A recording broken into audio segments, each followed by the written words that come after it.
Hi, Ray Moran with V20, here today with Nicolas Konialidis, the Asia Director for the IVSC. And you're right in the middle of it in Singapore. So I'm curious for your thoughts on the region. Well, Ray, thank you for having me. And you're absolutely correct. In fact, the IVSC has its roots in Asia since the organization was created in the early 80s in Melbourne, Australia.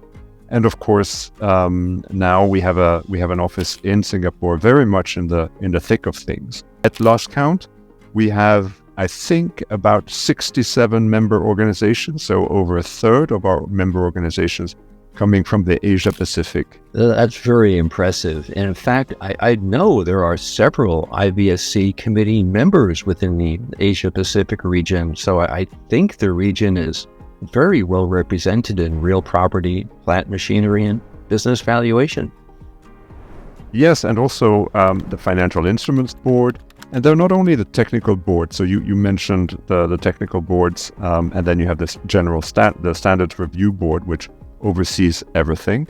And then you also obviously have the Board of Trustees, where you have eminences such as Lim Hui Hua, who used to be a minister here in Singapore.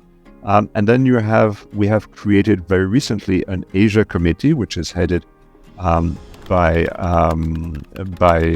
Gita Wirjawan, who used to be the trade minister in Indonesia. And that really federates about 10 people. You know, switching over to the V20, Nicolas, I know you've been an early supporter of the V20, and we thank you for that. But I'm curious, when you first met Saurabh Gupta and he pitched the idea of the V20 to you, what was your first reaction? Well, first of all, when I started at the IVSC, when we opened the office in Singapore, one of my first trips was to India. And really, it was breathtaking. And so when I heard about the V20, I was very impressed by the sheer ambition of the project, and in fact, very impressed by what they've been able to achieve in such a short time, from what seemed like a crazy idea of doing a V20. In a very, very short time span. Yeah, I definitely agree. It's an effort that's very well worth undertaking. Nicolas, your name comes up frequently as we now finalize the agenda and speaking slots for the V20, and your name is always spoken up highly regarding ethics and standards. But I'm curious, is there any one topic or issue that you're most passionate about when it comes to the valuation profession? Obviously, my background is very much business valuation more than anything else, and the advances that we have seen in the valuation techniques in the past few years when it comes to business valuations, and that's not to say that there haven't been any advances in other domains.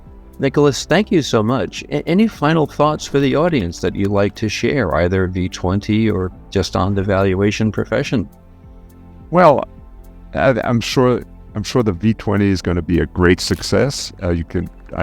We know who the speakers are. The other speakers, we already have a good sense of who will be in the audience. I know quite a few of these people, and I'm pretty sure that it's going to be at a very, very high level. And I think the meeting of the minds will really be something that I and everyone else will enjoy.